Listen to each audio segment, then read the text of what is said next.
တောင်းမှလည်းပြောဆိုတော့လည်းဒီစီအစားကြရအောင်တဲ့ဆိုတာလည်းနော်တလားစာတာပါမကြောက်ဆိုတဲ့တောင်းလို့ချက်ချင်းတယ်တောင်းချင်းရမှာလည်းချက်ချင်းတလားစာလေးတောင်းနေတာတော့နောက်မှလည်းဘိုက်ချလို့ဆိုလိုက်ခဲ့တယ်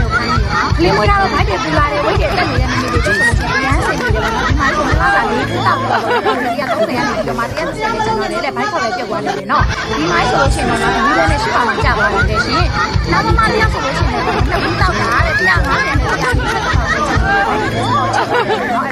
ဘူးလက်ဆောင်လာမှာဝါသေးတယ်နောက်မှတရားဆိုလို့ရှိရင်တော့ချမ်းသာတော့ဘာလို့ဆိုတော့ကြာတာတဲ့ဒီလိုတော့ဒီမိုင်းဆိုလို့ရှိရင်တော့ကြာလို့တော့အော်ဒီကြာနိုင်နေတယ်အဲ့ဒါတော့ဒီစီတာဒီဆိုတော့ဒါလည်းတော့တက်တာတွေတက်တာတွေတွေလည်းပေါ့နော်တက်တာတွေဒီမိုင်းဆိုလို့ရှိရင်အရင်ဒီမရှိကိုယ်ကလေးစောင့်ဝင်နေဆိုရင်10ခုစပြီးဝင်လို့ရတယ်ဒီမှာလေးဆိုလို့ရှိရင်ပေါ့နော်1000ဆောင်နေမရှိလို့900တစ်ခါနောက်မှ